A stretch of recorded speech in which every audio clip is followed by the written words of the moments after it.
Hello दोस्तों, नमस्कार। मैं Uma Shankar Prajapati the prime classes में आपका स्वागत है। जैसा कि हम लोगों ने आपको पीछे बताया था कि हम लोग जो है कि कोरोना वायरस की वजह से जो भी शिक्षण संस्थाएं बंद हैं, अर्थात हमारे जो भी कॉलेज बंद है, शिक्षण संस्थाएं, कोचिंग सब बंद है, तो जिसमें बच्चों का थोड़ा पढ़ाई जो है कि रुक गया होगा।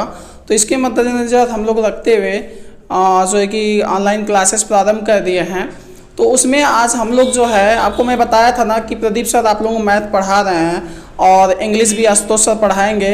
तो इंग्लिश से पहले आज हमारे जो है स्टूडियो में हमारे जो है कि साइंस के एक्सपर्ट सचिन सर जो है कि आज उपस्थित हुए हैं। तो जो आज उनका पहला वीडियो होगा वो जो है कि कक्षा 10वीं के, ठीक है ना, कक्षा 10वीं के साइंस का जो है एनसीईआरटी पैटर्न होगा वो जो है कि आप लोगों को पढ़ाएंगे। और अच्छे से पढ़िए। मैं पूरी कोशिश कर रहा हूँ कि आप लोग घर तक ही सब क्लासेस जो है कि सुविधा प्रदान करा दिया जाए, ताकि आप लोग घर पर रहिए, सुरक्षित रहिए और पढ़ते रहिए। और मैं सचिन सर को बुलाना चाहूँगा। आइए सर, वेलकम है, आपका स्वागत है। और आप जो है कि अपने क्लास की जिम्मेदारी देखिए और बच्चों को पढ़ाइए और उनके भविष्य की कामना करिए। लीजिए sir. Thank you sir. Sir ने मुझे बुलाया। देखिए, जितना भी टॉपिक है साइंस का जितना भी टॉपिक है, ये तो क्लास 10 का है, साइंस का एक भी टॉपिक नहीं छूटेगा। मैं गारंटी लेता हूँ कि जितना भी एनसीईआरटी का पैटर्न है आपको इसमें का, बस मेरा जितना भी वीडियो मैं अपलोड कर रहा हूँ, बस आपको ध्यानपूर्वक समझना है। आपको रट्टा मारने की जरूरत ही नहीं पड़ेगी। मैं इतनी आसानी के साथ समझाते चलूंगा कि आपको रटने की जरूरत ही नहीं। बस मेरी वीडियो को एक बार देख लेंगे आप, आसानी के साथ सारा वीडियो रिवाइज हो जाएगा। रुकिए। Hello friends, welcome to the prime classes. मैं सचिन भारद्वाज आप लोगों के क्लास 10 की साइंस लेकर आया हूँ। और साइंस का जो हमारा पहला टॉपिक है और पहला चैप्टर है, पहले चैप्टर का नाम है chemical reaction and equation. Chemical reaction and equation.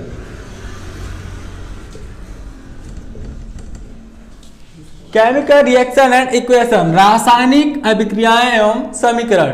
इस चैप्टर का जितना भी टॉपिक है बस आप लोग ध्यान बनाकर सुनते रहिए। केमिकल रिएक्शन जैसे आपका होता है रासायनिक अभिक्रिया। रासायनिक अभिक्रिया, अब रासायनिक अभिक्रिया होती क्या है इसको समझिए।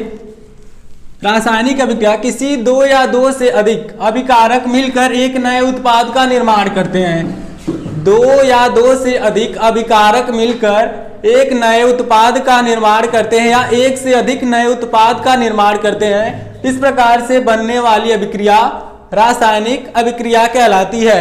जैसे हम इसको एग्जाम्पल के माध्यम से समझते हैं। जैसा कि हमने ले लिया ये H2 है, हाइड्रोजन गैस है। जब हाइड्रोजन गैस की अभिक्रिया हम ऑक्सीजन के साथ कराते हैं तो हमारा प्रोडक्ट H2O। ये देखिए क्या प्राप्त हुआ आपको, H2O, ये वाटर प्राप्त हो गया। तो इस प्रकार से पहले आपने जो H2 लिया था, गैस लिया था, ये इसकी स्टेट को भी दर्शाते चलेंगे, तभी आपको भी हम आगे बताएंगे कि समीकरण को संतुलित कैसे किया जाता है। तो अभी बस इसके स्टेट को समझिए। हाइड्रोजन है जो इसकी स्टेट है गैसीय अवस्था में, और दूसरा हमारा एलिमेंट है ऑक्सीजन। ये कौन सी स्टेट में, ये भी गैसीय स्टेट में है। और ये जब ये अभिकारक है, फिलहाल में अभिकारक, जब ये अभिकारक दोनों आपस में अभिक्रिया किए तो अभिक्रिया करने के बाद ये क्या बना लिया हमारा उत्पाद ये बना लिया है वाटर बना लिया। वाटर कौन सी स्टेट में है, ये आपकी लिक्विड स्टेट में है। तो अब आपको रासायनिक अभिक्रिया समझ में आई। एक बार फिर से रिपीट करते हैं। दो या दो से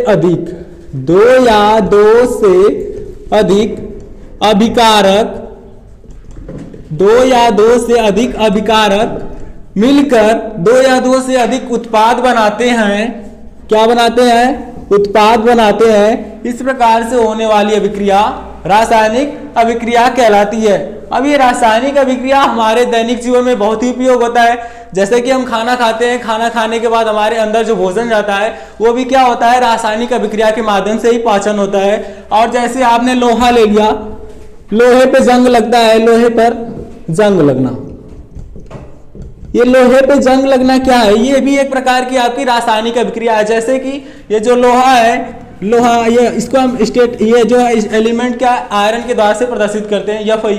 यदि हम इसे वायु में खुला छोड़ देते हैं तो ऑक्सीजन के संपर्क में आने पर, वायु के संपर्क में आने पर अभिक्रिया करने के कारण इसमें क्या होने लगता है, संक्षारण होने लगता है और जंग लगने लगता है। तो हम टॉपिक है हमारा रासायनिक अभिक्रिया। तो रासायनिक अभिक्रिया निम्नलिखित दो प्रकार की होती हैं। कौन कौन सी होती है रासायनिक अभिक्रिया? रासायनिक अभिक्रिया निम्नलिखित दो प्रकार की होती हैं। कौन कौन सी होती है? जैसा कि मैंने पहले डिस्कस किया है, एक होता है अभिकारक, अभिकारक इसको इंग्लिश में बोलते हैं रिएजेंट। अभिकारक, अभिकारक, अभिकारक आप कहते किसे हैं? जो अभिक्रिया में भाग लेते हैं, है ना। जो अभिक्रिया में, जो तत्व अभिक्रिया में भाग लेते हैं हम उसे क्या कहते हैं? अभिकारक। जो तत्व अभिक्रिया में भाग लेते हैं उसे हम क्या कहते हैं? अभिकारक कहते हैं। और दूसरा होता है हमारा उत्पाद। उत्पाद, उत्पाद को बोलते हैं प्रोडक्ट। प्रोडक्ट किसे कहते हैं? जो तत्व अभिक्रिया करते हैं, अभिक्रिया के बाद, अभिक्रिया के बाद जो तत्व हमें प्राप्त होते हैं या जो प्रोडक्ट, जो उत्पाद हमें प्राप्त होता है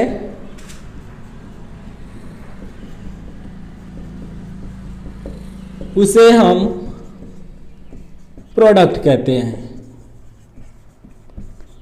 ठीक है, जैसे कि एग्जाम्पल के माध्यम से मैंने पहले ही समझाया है, ये हमारा क्या है, H2 है, हाइड्रोजन गैस है। और ये जैसा कि मैंने एग्जाम्पल यहाँ पर, यहीं पर समझ लीजिए, जो अभिक्रिया के पहले होंगे, अभिक्रिया के पहले जितने भी तत्व रहेंगे वो क्या कहलाएंगे? अभिकारक कहलाएंगे। अभिकारक जब आपस में अभिक्रिया करते हैं तो क्या बनाते हैं? आपका उत्पाद बनाते हैं। तो ये मुख्य रूप से दो प्रकार के होते हैं, एक होता है अभिकारक और दूसरा उत्पाद होता है। अब चलिए हम आगे डिस्कस करते हैं इसी का रासायनिक समीकरण। जैसा कि मैंने पहले बताया कि इस चैप्टर में जितने भी टॉपिक है मैं आपको आसानी के साथ क्लियर कराते चलूंगा। तो हमारा अगला टॉपिक है रासायनिक समीकरण।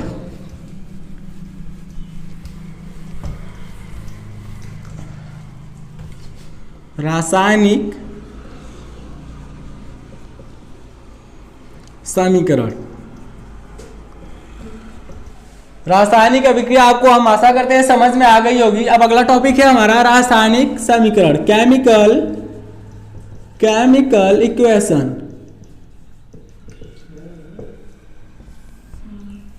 केमिकल इक्वेशन किसे कहते हैं? रासायनिक अभिक्रिया को प्रदर्शित करने वाले को, जो रासायनिक अभिक्रिया को, जो रासायनिक अभिक्रिया को प्रदर्शित करते हैं उन्हें रासायनिक समीकरण कहते हैं। जैसे अब इसमें एक उत्पाद होता है, एक अभिकर्मक होता है। तो अभिकर्मक और उत्पाद को उनके, अभिकर्मक और उत्पाद को उनके सूत्र के द्वारा प्रदर्शित करते हैं। सूत्र के द्वारा का मतलब क्या? उनके प्रतीक जो होते हैं, उनके प्रतीक के द्वारा प्रदर्शित करते हैं। जैसे जैसे देखिए उनके प्रतीकों के द्वारा प्रदर्शित कर देना। जैसे ये हमारा क्या है, इस तत्व का नाम क्या है? ये हमारा कार्बन है, कार्बन है ना। तो कार्बन को हम, कार्बन को किससे प्रदर्शित किए हैं? C से डिनोट किया है ना। इसी तरह हमारा ये O2 है, क्या ये? ऑक्सीजन है, ऑक्सीजन है, लेकिन हमने इसे किससे डिनोट किया है? O2 से डिनोट किया है। और ये हमारा क्या है? ये दोनों, ये हमारा अभिकर्मक है। और उसके बाद हमारा प्रोडक्ट क्या बना? CO2, carbon dioxide gas. ये कार्बन डाइऑक्साइड गैस प्राप्त हो गई। तो किससे इसको हम प्रदर्शित किए हैं? उनके प्रतीकों के द्वारा। अब इनकी स्टेट को भी दर्शा देंगे। कार्बन क्या है, कौन सी स्टेट में होता है? सॉलिड स्टेट में होता है। ऑक्सीजन गैस स्टेट में होता है। और कार्बन डाइऑक्साइड कौन सी स्टेट में आ गया? गैसियस स्टेट में आ गया। तो समझ में आया आपको रासायनिक समीकरण को कैसे कहते हैं, किसे कहते हैं और कैसे प्रदर्शित करते हैं। तो चलिए ठीक है, हम अगला टॉपिक बताते हैं कि रासायनिक समीकरण को संतुलित कैसे करते हैं। रासायनिक समीकरण को संतुलित करना आपके चैप्टर का अगला टॉपिक है। रासायनिक समीकरण को संतुलित करना। तो हम कोई इक्वेशन लेते हैं, कोई समीकरण लेते हैं, उसी के माध्यम से आपको क्या करेंगे, संतुलित करेंगे। जैसे हमने ले लिया Fe plus H2O, Fe plus H2O, ये आपका क्या बना दे रहा है, Fe3O4, Fe3O4, और फिर उसके बाद क्या बना देगा, यहां से H2 गैस निकाल देगा। देखिए यहां से Fe आपका क्या है, आयरन है। आयरन अभिक्रिया किसके साथ किया, वाटर के साथ। जब ये वाटर के साथ अभिक्रिया किया तो क्या बना दिया आपका, Fe3O4, और ये हाइड्रोजन गैस। अब देख रहे हैं आप यहाँ पर आयरन की मात्रा कितनी है, यहाँ पर 3 दे दिया है ना, या फिर यहाँ पर 1 है। तो अब इसको हम संतुलित करेंगे। यदि देखिए ये अब एक इक्वेशन होता है कि ऐसा क्यों होता है। तो आपने पढ़ा होगा कि रासायनिक समीकरण को संतुलित क्यों किया जाता है, क्यों करना आवश्यक है। तो द्रव्यमान संरक्षण के नियम के अनुसार, द्रव्यमान संरक्षण के नियम के अनुसार किसी भी रासायनिक अभिक्रिया में क्या होता है, द्रव्यमान का निर्माण होता है। द्रव्यमान का न तो निर्माण होता है, न ही विनाश होता है। उसी प्रकार रासायनिक समीकरण में अभिकारक की संख्या जितनी रहेगी, जितने आप अभिकारक लेंगे उतना ही क्या होगा, आपका उत्पाद प्राप्त होगा। जितने आप अभिकारक लेंगे आपका उतना ही उत्पाद प्राप्त होगा। ठीक है, तो चलिए अब इसका पहली कंडीशन क्या है संतुलित करने के लिए। रासायनिक समीकरण को संतुलित करने के लिए पहला समीकरण क्या है कि सबसे पहले जितने भी तत्व हैं सबको एक क्या कर लेंगे, सभी तत्व को बॉक्स के अंदर कर लेंगे, बॉक्स के अंदर कर लेंगे। बहुत ही आसानी के साथ आपको समझ में आएगा। देखिए अब सभी तत्वों को हम इस तरह से बॉक्स में कवर कर दे रहे हैं। ठीक है, अब दूसरी कंडीशन आपको यह बताएगी, सभी तत्वों को बॉक्स के अंदर कवर कर दिया आपने, है ना। अब उसके बाद देखना है कि जो सबसे अधिक तत्व है उत्पाद में है या अभिकारक में है। तो हम जिसकी संख्या अधिक है, किसकी संख्या अधिक है, आयरन की, उसके लिए एक और बॉक्स बना लेते हैं इस तरह से, तत्व,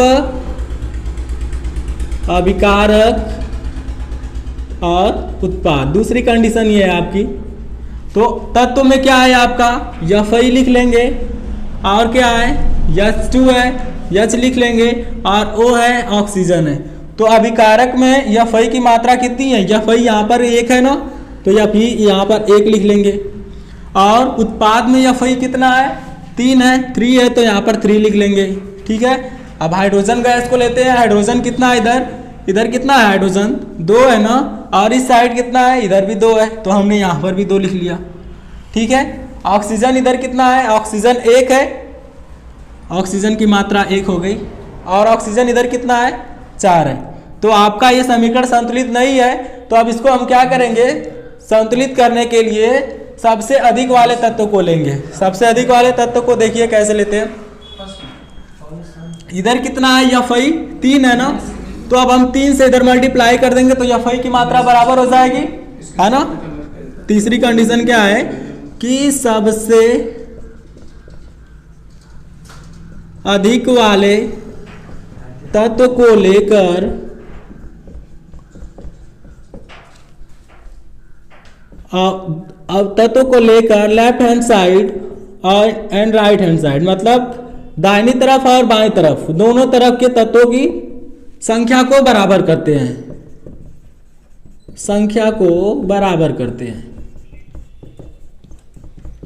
देखिए यहां पर 3 है तो हम यहां पर 3 से मल्टीप्लाई कर देंगे तो आयरन कितना हो जाएगा, 3 हो जाएगा। तो ठीक है, हमने क्या किया, यहां पर 3 से मल्टीप्लाई कर दिया तो यहां पर कितनी हो गई, अभिकारक भी 3 हो गया आयरन का, और उत्पाद भी कितना हो गया आपका, 3 मिल गया।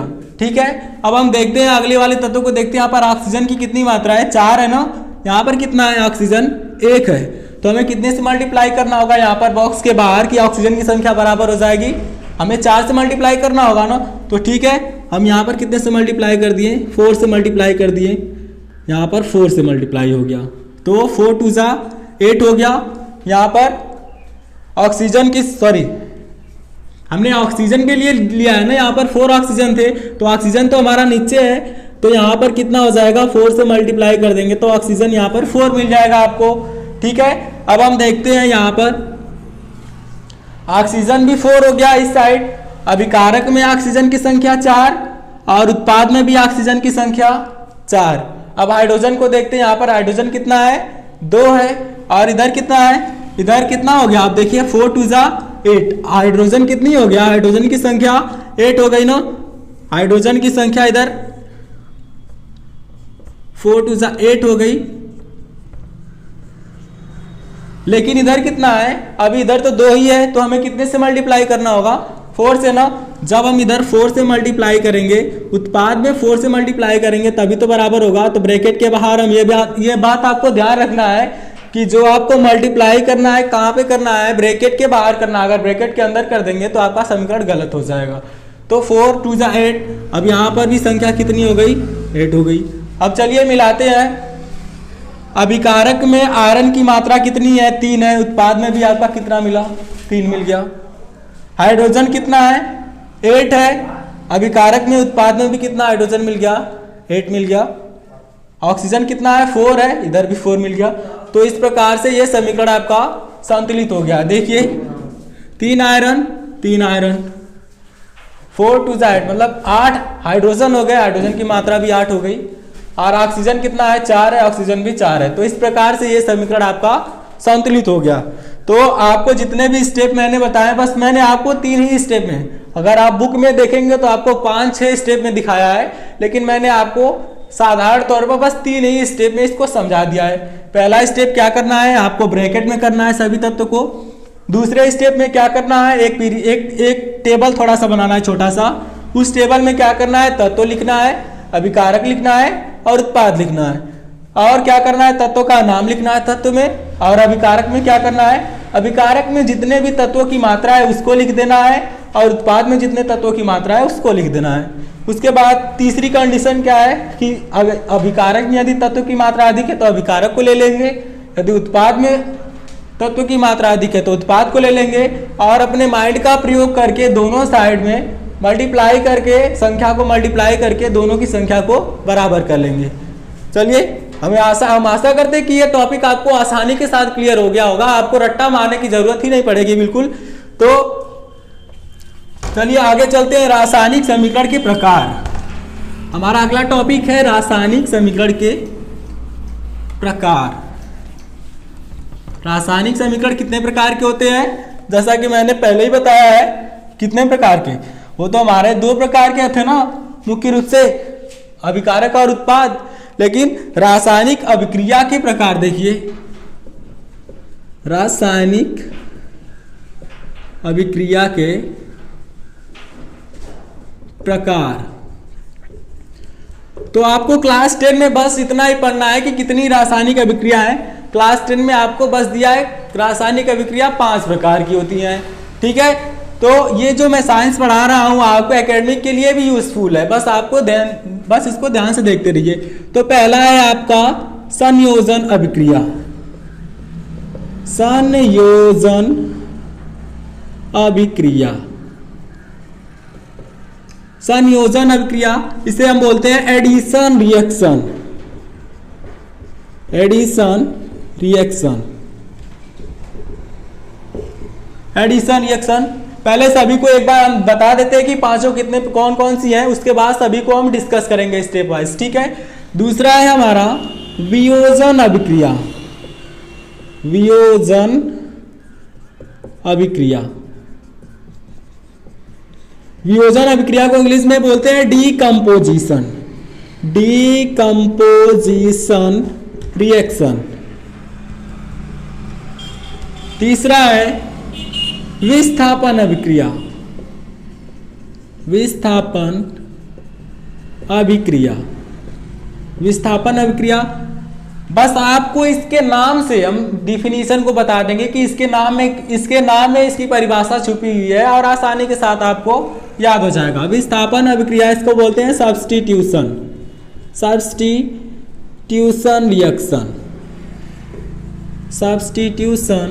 रिएक्शन। और अगला है हमारा द्विविस्थापन अभिक्रिया।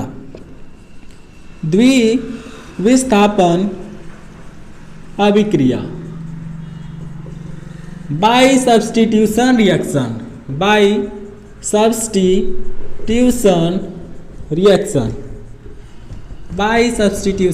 रिएक्शन। और हमारा जो आपका क्लास 10 में है 5वां टॉपिक है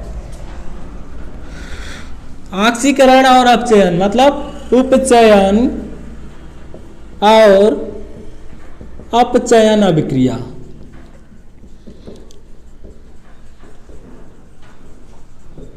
उपचयन और अपचयन अभिक्रिया, ऑक्सीडेशन एंड रिडक्शन। ये जितना भी टॉपिक है सब आपके एकेडमिक के बेस से अगर आप इसको तैयारी कर रहे हैं तो आपको आगे चल के साइंस पढ़ने की जरूरत ही नहीं पड़ेगी। मैं इसी टॉपिक में जितना भी इस चैप्टर से रिलेटेड क्वेश्चन बनता है मैं आपको बता दूंगा, ठीक है। तो ये है 5 प्रकार की संयोजन अभिक्रिया, वियोजन अभिक्रिया, विस्थापन अभिक्रिया, द्विविस्थापन अभिक्रिया और उपचयन और अपचयन अभिक्रिया।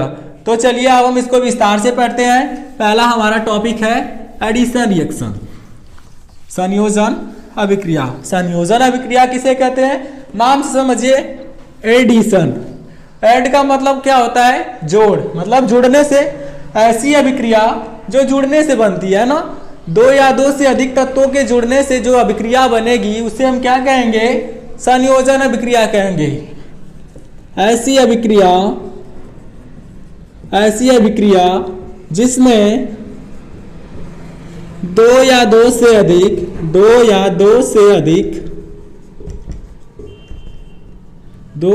से अधिक अभिकर्मक मिलकर 2 या 2 से अधिक अभिकर्मक मिलकर नए उत्पाद बनाते हैं। इस प्रकार से होने वाली अभिक्रिया संयोजन अभिक्रिया कहलाती है। जैसे हमारा A है और ये B है, ये मिलकर क्या बना दिए? कोई एक प्रोडक्ट C बना दिए। तो इस प्रकार से बनने वाली अभिक्रिया संयोजन अभिक्रिया कहलाती है। जैसा कि मैंने पहले एग्जाम्पल लिया था, हम ले रहे हैं हाइड्रोजन गैस। हाइड्रोजन गैस की अभिक्रिया जब हम ऑक्सीजन के साथ करा रहे हैं तो ये क्या बना लेगा आपको? ये जो O है ना, ऑक्सीजन हमेशा सिंगल स्टेट में नहीं रहता है ना, अणु है तो O2 के रूप में रहेगा। तो ये क्या बनाएगा आपका? H2O। तो ये हमारा समीकरण संतुलित है, नहीं संतुलित है तो हम इसको बैलेंस करेंगे, ठीक है। बैलेंस करने के लिए हम देखिए यहाँ पर हाइड्रोजन कितना है? 2 है। हाइड्रोजन तो 2 है, यहाँ पर भी 2 है। ऑक्सीजन इधर 2 है लेकिन इधर कितना है? 1 है। अगर हम यहाँ पर 2 से मल्टीप्लाई कर दें तो ऑक्सीजन 2 हो गया, लेकिन हाइड्रोजन कितना हो जाएगा? 4 हो जाएगा। तो इसलिए हम यहाँ पर 2 से मल्टीप्लाई कर देंगे। तो देखा आपने क्या किया? 2 अभिकर्मक मिलकर एक नए उत्पाद को बना दिए। तो इस प्रकार से बनने वाली अभिक्रिया क्या कहलाई? आपकी संयोजन अभिक्रिया, ठीक है। अब है ये संयोजन अभिक्रियाएं भी 2 प्रकार की होती हैं। कौन कौन सी होती हैं? चलिए देखते हैं। संयोजन अभिक्रियाएं 2 प्रकार की होती हैं। एक होता है ऊष्माक्षेपी,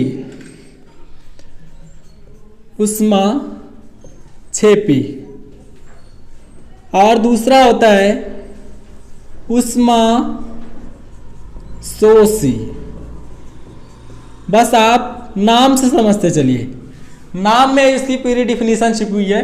ऊष्माक्षेपी ऐसी अभिक्रिया जिसे पूरा करने के बाद क्या निकलता है? ऊष्मा निकलता है। इस प्रकार से होने वाली अभिक्रिया ऊष्माक्षेपी अभिक्रिया कहलाती है। जैसे मैंने एक एग्जांपल ले लिया ऊष्माक्षेपी अभिक्रिया का। जैसे ऊष्माक्षेपी अभिक्रिया का जैसे CH4 है प्लस O2 है ना, CH4 प्लस O2 है। तो हमने जब इसकी अभिक्रिया कराई तो ये क्या बना लेगा? Carbon dioxide plus hydrogen gas, और इसके बाद इसमें क्या निकलेगा? ऊष्मा निकलेगा, ठीक है। ये क्या किया? ये देखिए हमारा क्या है, अभिकर्मक है ना, अभिकर्मक अभिक्रिया करने के बाद उत्पाद तो बनाया, लेकिन क्या निकला इसमें से, उष्मा निकला है ना। तो उष्मा निकलेगा तो क्या कहलाएगा, उष्मा क्षेपी।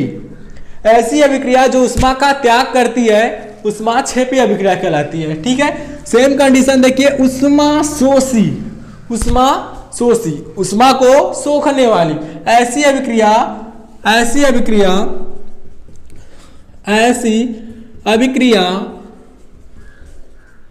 जिसे पूरा करने के लिए किसकी आवश्यकता होती है, पूरा करने के लिए उष्मा की आवश्यकता होती है, उष्मा की आवश्यकता होती है, आवश्यकता होती है, उष्मा शोषी अभिक्रिया कहलाती है। ठीक है, आपको कंसेप्ट समझ में आया। तो चलिए हम दूसरे टॉपिक पे, हमारा था ये तो हमारा पहला था ना, कौन सा, एडिशन रिएक्शन। उसके बाद दूसरा हमारा है डीकंपोजिशन रिएक्शन, वियोजन अभिक्रिया है, वियोजन, वियोजन अभिक्रिया, वियोजन अभिक्रिया, डीकंपोजिशन, डीकंपोजिशन रिएक्शन। नाम से समझते चलिए, बस नाम से, आपको कुछ करना नहीं है, बस नाम को समझना है। वियोजन, वियोजन का मतलब क्या होता है, बंटवारा, टूटना, अलग होना है ना। तो जैसे हमने ले लिया एक बड़ा सा चट्टान है ना, इस पर आपने पत्थर मार दिया, ठीक है, एक हथौड़ी से मार दिया, इस पर ये क्या हो गया, टूट गया। जब ये टूट गया तो अलग अलग भागों में डिवाइड हो जाएगा कि नहीं हो जाएगा, हो जाएगा ना। तो आपने क्या किया, एक बड़ी सी अभिक्रिया रहेगा, एक बड़ा सा अभिकर्मक रहेगा, क्या करेगा, तो अभिक्रिया करने के बाद दो अलग अलग उत्पाद में वियोजित हो जाएगा। तो इस प्रकार से होने वाली अभिक्रिया वियोजन अभिक्रिया कहलाएगी। तो इसकी डिफिनीशन है, ऐसी अभिक्रिया, ऐसी अभिक्रिया जो, ऐसी अभिक्रिया क्या होता है, एक बड़ा सा उत्पाद, एक बड़ा सा अभिकर्मक, दो ऐसी अभिक्रिया जिसमें बड़ा अभिकर्मक टूटकर दो अलग अलग भागों में, दो अलग अलग भागों में वियोजित हो जाता है, वियोजित, वियोजित हो जाता है। इस प्रकार से होने वाली अभिक्रिया वियोजन अभिक्रिया कहलाती है। ठीक है, तो वियोजन अभिक्रिया आपको समझ में आया, क्या होता है, ऐसी अभिक्रिया जिसमें एक बड़ा सा उत्पाद टूटकर दो अलग अलग भागों में वियोजित हो जाता है। जैसे हम एग्जांपल ले लेते हैं, चलिए ठीक है, ये हमारा पहले हमने ले लिया ए, ठीक है, एग्जाम्पल के माध्यम से समझते हैं। ए है, टूटकर दो अलग अलग भागों में वियोजित हो गया, बी और सी के रूप में। ठीक है, तो ए पहले था, एक बड़ा सा प्रोडक्ट था, टूटकर दो अलग अलग भागों में वियोजित हो गया, तो क्या कहलाएगा, वियोजन अभिक्रिया। जैसे एग्जाम्पल है हमारा CaCO3, CaCO3 का नाम क्या होता है, Ca से होता है आपका कैल्शियम, CO3 हो गया कार्बोनेट, इसका नाम हो गया calcium carbonate, calcium, calcium carbonate. Calcium carbonate क्या हुआ, अभिक्रिया करने के बाद दो अलग अलग घटक में वियोजित हो गया, कौन कौन से, CaO प्लस CO2। CaO क्या है आपका, कैल्शियम ऑक्साइड, कैल्शियम ऑक्साइड, और CO2 क्या है आपका, ये गैस है, carbon dioxide gas, carbon dioxide. तो आपने देखा कि एक बड़ा सा अभिकर्मक था, वो दो अलग अलग भागों में वियोजित हो गया। क्या हुआ, एक बड़ा सा अभिकर्मक दो अलग अलग भागों में वियोजित हो जाएगा। तो इस प्रकार से होने वाली अभिक्रिया वियोजन अभिक्रिया कहलाएगी। तो हमें विश्वास है कि आपको जितना हमने पढ़ाया है आसानी के साथ समझ में आया होगा। तो इसका जो इस चैप्टर से जितना भी टॉपिक बचा हुआ है उसको हम अगली वीडियो में डिस्कस करेंगे। यदि आपको वीडियो मेरा पसंद आया हो तो लाइक करें, शेयर करें, सब्सक्राइब करें। Thank you.